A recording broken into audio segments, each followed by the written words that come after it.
one side the Orthodox, the other side you have the Reform. Then you have Reconstructionists. Reconstructionists kind of bridges, but they believe in God is not the traditional Jewish belief, because the difference between Reform, Conservative, and Orthodox is just basically the political level of observance and the political view, not their view of God.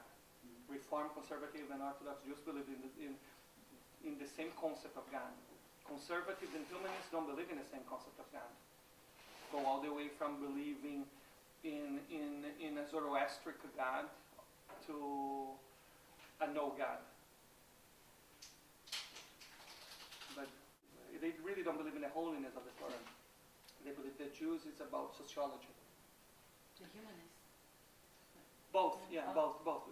And I mean, it's like this. The Reconstructionist was based in the ideas of Mordechai Kaplan. Mordechai Kaplan was a very smart guy, and he wasn't setting himself to start a new movement in Judaism.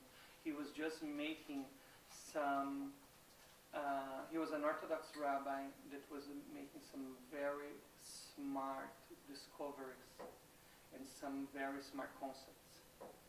Like, for example, this is the guy that created the Bat Mitzvah. He created the concept of Jewish Community Center.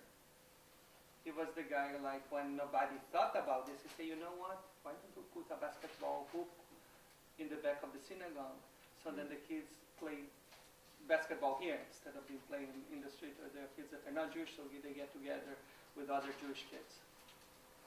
I mean, there was a very, this is the birth of a Jewish Community Center. And he had this idea that that actually churches have today, the big churches, that that the synagogue should be the center of life, which I also believe in that, and I believe that this should be the center of life. But it's just the center of life when you can provide to people what they want for their life. If you're not providing what they want for their life, it's not the center. You understand? If you're not providing people what they need, they're not interested.